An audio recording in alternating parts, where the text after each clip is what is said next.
କାଲି ଖର୍ଚ୍ଚଲପଡ଼ାରେ ଏକ ଅସ୍ଥାୟୀ ସେଲିବ୍ରେଟ୍ ଖାଇବା କରାଯାଇଥିଲା ପୋଲିସ ଆଉ ଆଜି ତାଙ୍କୁ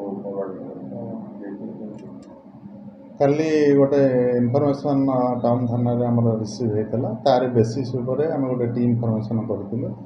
ଆଉ ସେଠି ଖର୍ଚ୍ଚଲପଡ଼ା ଗୋଟେ ନୂଆ ଘରଟେ ତିଆରି ହେଇଥିଲା। ସେ ଘରେ ସେଠି ପ୍ରିୟକାନ୍ତ ରାଉତ ବୋଲି ଜଣେ ଲୋକ ସେ ଘରଟାକୁ ଭଡ଼ା ନେଇକରି ସେଇ ଜାଗାରେ ଇମୋରାଲ୍ ଟ୍ରାଫିକ୍ କରୁଥିଲେ। ଇମୋରାଲ୍ ଆକ୍ଟ ଝିଅମାନଙ୍କୁ ଡାକିକିରି ଆଣିକିରି ଏଥିରେ ଇନଭଲ୍ଭ କରାଇକିରି କରୁଥିଲେ, ପଇସା କଲେକ୍ସନ୍ କରୁଥିଲେ। ତ ସେଠି ରେଡ୍ କରିବା ସମୟରେ ସେଠି ଆମେ 4 ଜଣ ପୁରୁଷ ଲୋକ ଆଉ 4 ଜଣ ଯୁବତୀମାନେ ଅସଙ୍ଗତ ଅବସ୍ଥାରେ ଠାବ କରିଥିଲୁ। ସେହି ସମୟରେ ତାଙ୍କ ସେଇ ଘର ସର୍ଚ୍ଚ କରିବା ମଧ୍ୟ ସେଠାରୁ ଆପତ୍ତିଜନକ ଜିନିଷ ସବୁ ମିଳିଥିଲା। ସେ ଜାଗାରେ ତା ପାଖରେ ଆମେ 7ଟା ମୋବାଇଲ୍ ଫୋନ୍, ଗୋଟେ ମୋଟର ସାଇକେଲ, 21,140 ଟଙ୍କା ଆଉ ମଦ ବୋତଲ ଏସବୁ ଗୁଡ଼ାକ ସବୁ ଜବତ ହେଇଛି। ଆଉ ସେମାନଙ୍କୁ ଆଜି ଆରେଷ୍ଟ କରିକିରି ଫରୱାର୍ଡ଼ କରାହେଇଛି, କୋର୍ଟ ଫରୱାର୍ଡ଼ କରାହେଇଛି।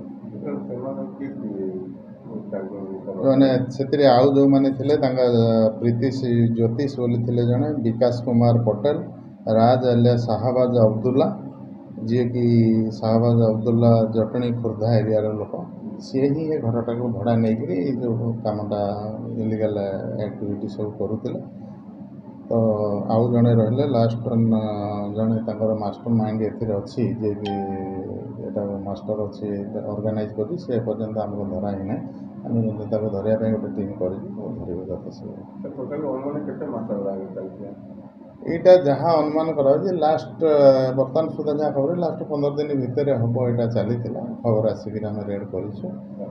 ତ ଆଉ ଯେଉଁମାନେ ଏଥିରେ ଇନଭଲ୍ଭ ଅଛନ୍ତି ତାଙ୍କ ନିଶ୍ଚିନ୍ତ ରୂପରେ ଏଥିରେ ଆରେଷ୍ଟ କରାଯିବ ଡ୍ୟୁରିଂ ପ୍ରୋସେସ୍ ଅଫ୍ ଇନଭେଷ୍ଟିଗେସନ୍।